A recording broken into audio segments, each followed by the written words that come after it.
Olá, meus queridos alunos do sexto ano. Vamos iniciar nossa sétima aula de História online, estudando em casa. Hoje nós iremos ver a vida dos primeiros seres humanos, no capítulo 2, página do livro 44. Abra o seu livro e acompanhe comigo a leitura e a explicação. Como se estuda essa história? Os vestígios mais antigos da nossa espécie, Homo sapiens, remontam a cerca de 130 mil anos atrás. Porém, sua existência pode chegar a 200 mil anos. Neste capítulo, veremos como viviam nossos ancestrais nos tempos mais remotos. O estudo dos modos de vida das primeiras comunidades humanas é bastante complexo e trabalhoso. Como vimos no capítulo anterior, os vestígios deixados por esses seres humanos são muito diferentes dos vestígios das sociedades atuais ou mesmo daquelas que viveram há cerca de 3 mil anos. Além disso, como os primeiros seres humanos viveram há milênios, esses vestígios geralmente estão localizados em áreas de difícil acesso, como geleiras e subsolos, demandando esforço de diferentes profissionais para encontrá-los e analisá-los. As primeiras fontes históricas são os fósseis e os objetos confeccionados pelos diferentes grupos e utilizados para a caça de animais, coleta de alimentos, vegetais, armazenamento de água, entre outras atividades. Esses objetos indicam o desenvolvimento de tecnologias que foram muito importantes para a sobrevivência das primeiras comunidades humanas. Neste capítulo, vamos conhecer algumas dessas técnicas e tecnologias. Elas também são utilizadas por muitos historiadores como marco históricos para a periodização dessa época. Aí você vê na imagem da página 44 um sítio arqueológico com vestígios do Império Romano e de comunidades paleolíticas que se estabeleceram próximas ao Rio Douro, em Portugal. Foto de 2016. A Idade da Pedra Lascada.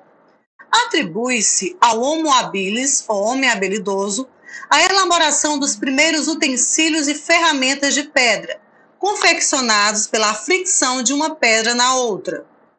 Como vocês estão vendo aí na imagem, ele batia, a imagem aí no mouse. Imagem 2, ele fazendo os utensílios com pedra. Essa técnica dá nome ao período chamado de Paleolítico, que significa Idade da Pedra. Dessa época, há também vestígios de objetos feitos de madeira, mas estes são a minoria. A garantia de sobrevivência no Paleolítico dependia muito do trabalho e nesse período houve intenso desenvolvimento de grande variedade de objetos. As imagens, como a gente já viu ao lado, mostram as etapas de uma das técnicas que provavelmente eram utilizadas na confecção desses objetos de pedra lascada. Tudo começava com a seleção da melhor pedra. Ela deveria ser dura, porém capaz de fragmentar-se em lascas. O tipo de pedra mais utilizado pelos hominídeos era o sílex.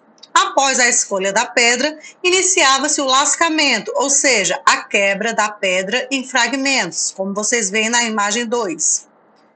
Para isso, eles utilizavam pedras mais pesadas. Por último, era preciso moldar as diversas formas das ferramentas, que poderiam ser facas, raspadores ou pontas de flechas e de lanças, como na imagem 4.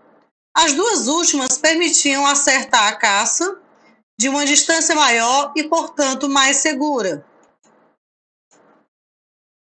Vida nômade, ou seja, o nômade são aquelas pessoas que vivem viajando. Também na Idade da Pedra, o ser humano ele foi um dos primeiros nômades. Ele iniciou a sua vida nômade. Nós hoje que moramos em uma casa fixa somos sedentários. Nômade é quem não tem um local fixo para habitar, para viver por certo período. Vamos aí à leitura da página 45. Vida nômade. No Paleolítico predominava o nomadismo, modo de vida que se caracteriza pela constante procura de um novo lugar para habitar, ou seja, os grupos humanos desse período não tinham habitação fixa. São comuns os vestígios humanos em grutas e cavernas, sugerindo que eram utilizadas como moradias, cemitérios ou locais religiosos. Outros tipos de habitação existentes no período eram cabanas feitas com madeira, folhas e fibras de plantas, peles e ossos de animais. A alimentação dos diversos grupos humanos era baseada no que estava disponível no local onde eles viviam. Era comum a coleta de frutos, raízes e plantas, assim como a caça de animais de vários tamanhos. Destes, tudo era aproveitado: couro para as vestimentas e abrigo, ossos para ferramentas e objetos, carne para consumo, entre outros usos. Em lugares onde havia rios e lagos ou no litoral, praticavam-se a pesca e a coleta de moluscos e de outros frutos do mar. Conforme os gêneros alimentícios se extinguiam, era necessário buscar novos lugares onde a comida fosse abundante. Além disso, os diferentes tipos de clima em nosso planeta apresentavam temperaturas alguns graus mais baixas que as atuais. Isso ocasionava invernos mais rigorosos em diversas regiões, motivando migrações em busca de locais com temperaturas mais amenas. Página 46. O domínio do fogo. Não há consenso entre os cientistas sobre quando teria se dado o domínio do fogo. Os vestígios e as respectivas análises indicam um período que varia entre 1 milhão e 400 mil anos atrás. Para alguns grupos de pesquisadores, o Homo erectus teria sido o primeiro hominídeo a dominar o fogo, enquanto para outros grupos esse domínio teria ocorrido pelo Homo sapiens. Lembrando que a linha do tempo ela é apenas uma coisa que foi estabelecida para ser um consenso, para facilitar a nossa compreensão da história. Mas que o Homo erectus e o Homo sapiens, eles podem ter, descoberto isso de certa forma, até porque os vestígios que tem hoje não dá para ter 100% de certeza. Lembrando que nós estamos falando de uma história de 3.000 anos atrás. Uma das dificuldades para identificar com precisão o período em que o fogo foi dominado é que antes disso já havia o uso de fogueiras formadas naturalmente de raios, que causavam incêndios na vegetação. Por exemplo, parte do trabalho dos cientistas consiste em analisar esses vestígios das fogueiras paleolíticas para descobrir se o uso delas era cotidiano, indicando domínio, ou se elas foram feitas por determinado período e depois cessaram. Aí, no caso, seria uma coisa natural, ocasionada pela natureza, indicando o uso do fogo, mas não a maestria em produzi-lo. Porém, os cientistas concordam e reconhecem que o domínio do fogo é um dos marcos na história da humanidade, relacionado diretamente ao desenvolvimento das primeiras atividades, das primeiras comunidades. O fogo possibilitou a cocção de alimentos, ou seja, o cozimento, a iluminação durante a noite e a defesa contra eventuais predadores. Se tornou uma arma de defesa, porque os felinos noturnos, como lobos, tigres, onças, eles eram afugentados pelo fogo. O cozimento dos alimentos melhorou a qualidade da alimentação dos primeiros seres humanos, o que fortaleceu a saúde de nossos ancestrais e, consequentemente, favoreceu o surgimento de grupos maiores. Além disso, vestígios de fogueiras paleolíticas revelaram que os grupos humanos passaram a ter o costume de se reunir à noite, ao redor do fogo, porque o fogo transmitia acolhimento, o calor, e eles aproveitavam também pela segurança de ficar ao redor da fogueira. Esse tipo de contato possibilitava o uso de códigos de linguagem cada vez mais elaborados, além de fortalecer os vínculos da comunidade. O fogo também estimulou o desenvolvimento de técnicas de olaria, de fazer vasos, pratos, panelas de barro, que se constitui no cozimento de objetos de barro, conferindo maior durabilidade às peças produzidas. Aí você vê o interior de uma caverna de Wonderwijk, na África do Sul. É um sítio arqueológico que foi encontrado um dos principais vestígios de fogueira que teriam sido feitas pelos hominídeos há cerca de 300 mil anos. Atualmente, o espaço conta com a infraestrutura segura para receber pesquisadores e turistas. As expressões religiosas mais antigas, página 47.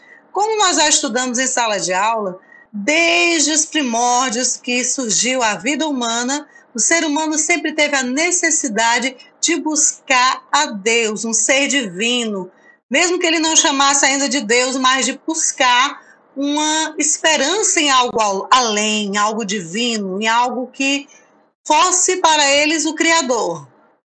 Vamos aqui à leitura comigo. As técnicas desenvolvidas na produção de utensílios a partir da pedra lascada e da manipulação da argila não resultaram apenas em armas para a caça ou em ferramentas para a coleta de alimentos vegetais. Essas técnicas também possibilitaram aos primeiros grupos humanos criar objetos que indicam sua relação com aquilo que consideravam sagrado, sendo, portanto, vestígios das expressões religiosas mais antigas da humanidade. Existem indícios de práticas religiosas de comunidades paleolíticas em várias partes do mundo. Os tipos de vestígio nesse sentido são diversificados. Desenhos feitos em rochas, pinturas rupestres, estatuetas e túmulos. Ao lado você vê a estátua, uma estatueta, Vênus de Willendorf, estatueta paleolítica de 25 mil anos atrás. Ela foi encontrada na Áustria em 1908. A função dessa escultura permanece desconhecida, porque é algo tão antigo, não dá para ter uma precisão 100% de para que ela era utilizada. Por representar uma figura feminina, é provável que ela tenha sido utilizada em rituais de fertilidade. Aí é uma hipótese que os historiadores colocam, a probabilidade. Há pinturas rupestres, por exemplo, que representam caçadas. Para alguns especialistas, isso indica que as caçadas e as representações delas eram um tipo de ritual. O registro dessa atividade não indicaria que ela tinha sido realizada, mas que ainda iria ocorrer.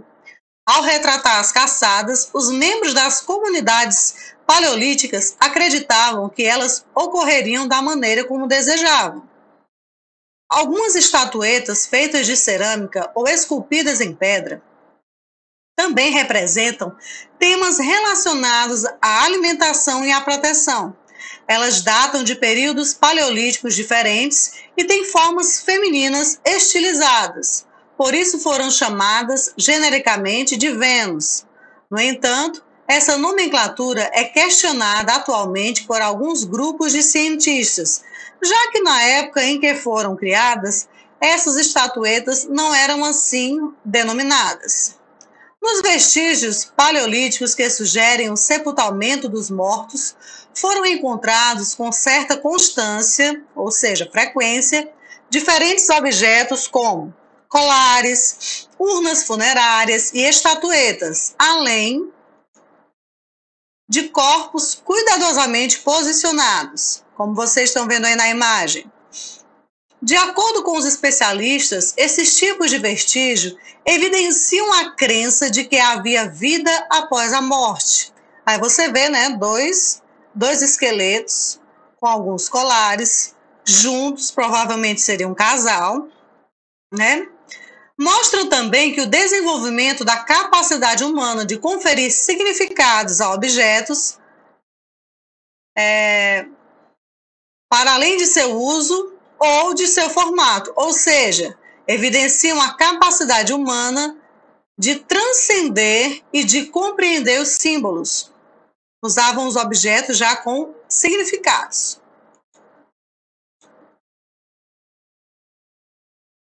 Os registros rupestres, ou seja, nas cavernas, nas pinturas e desenhos. Os registros rupestres estão entre os principais vestígios gráficos das comunidades do Paleolítico e eram utilizados como meio de comunicação e expressão.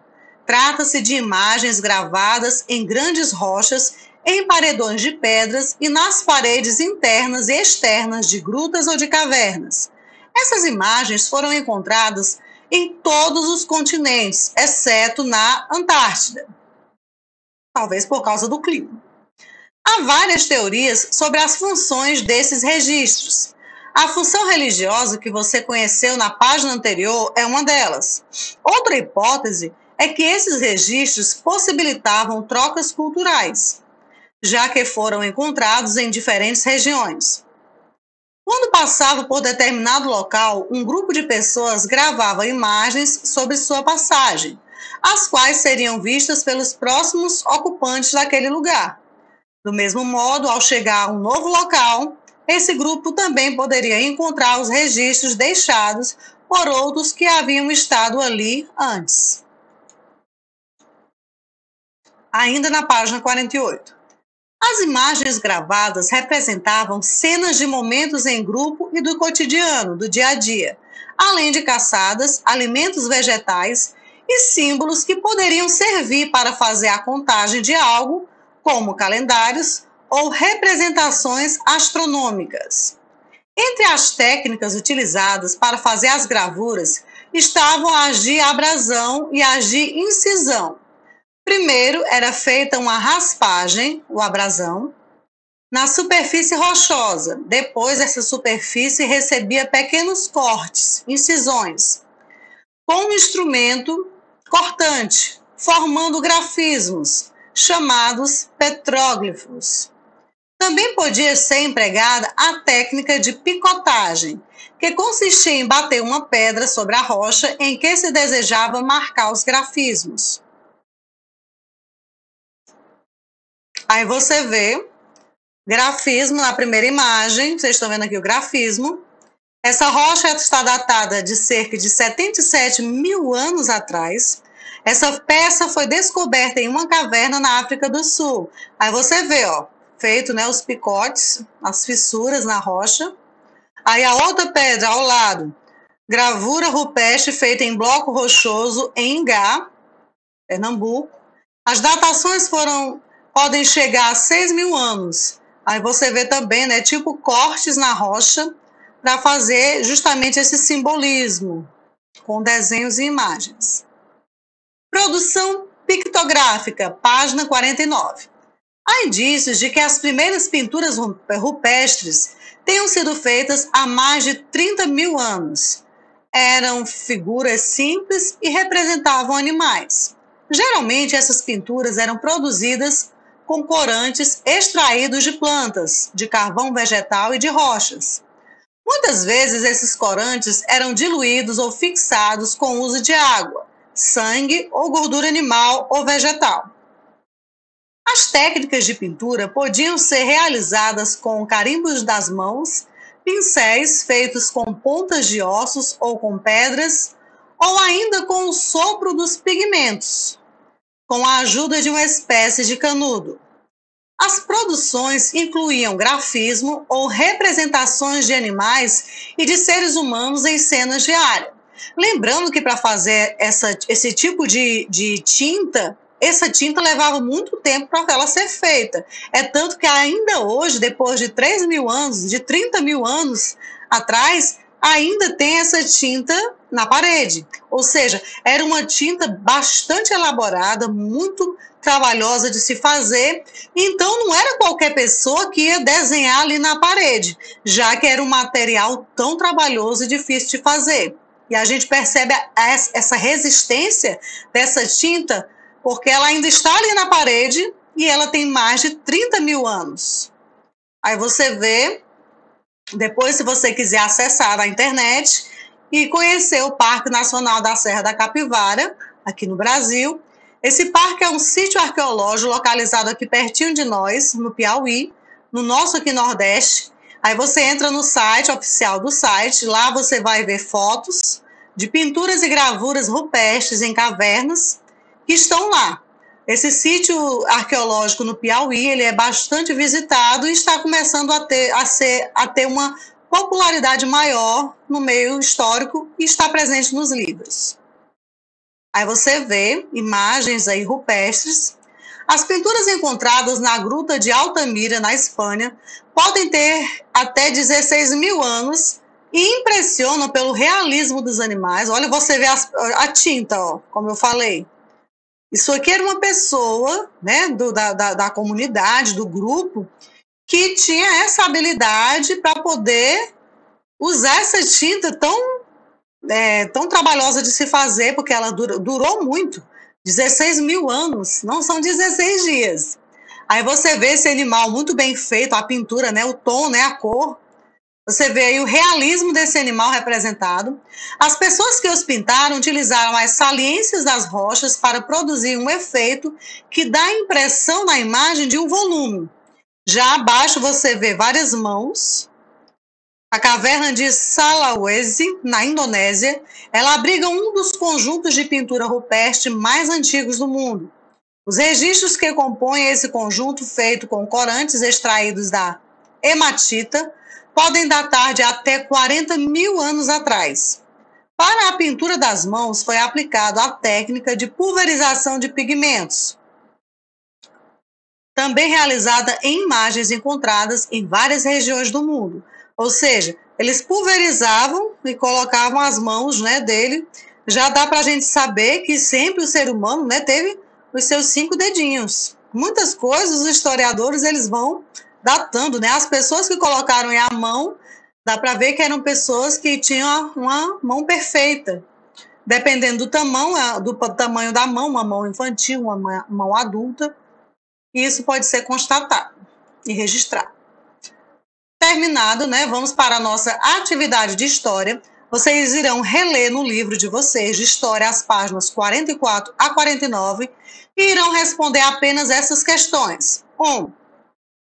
O trecho abaixo é sobre um mito que faz parte da tradição oral dos Kayapó-Gorotiri, povo indígena distribuído entre os estados de Mato Grosso e Pará. Leia e faça o que se pede. Você vai ler esse mito. Depois que você ler o mito, você vai responder as questões A, B, C, as letras, sobre os povos Kayapó.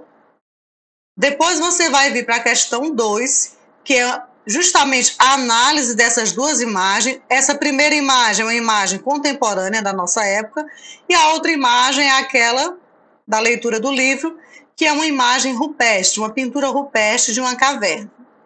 Aí, sobre essas pinturas, vocês irão responder as letras A, B e C. Depois, vocês irão para a terceira questão, que essa aqui é pessoal. Se você tivesse de deixar algo da sua época para a posteridade, quais vestígios seus poderiam se tornar objeto de estudo dos arqueólogos do futuro? E por quê? Aqui você vai escolher aquele seu objeto que você mais utiliza. Um exemplo, digamos que você gosta muito de usar um celular. Ele seria um vestígio seu. Dentro do seu celular tem informações pessoais suas?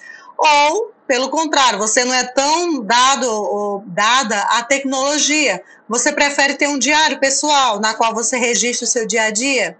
Os diários, eles são fontes riquíssimas de conhecimentos históricos.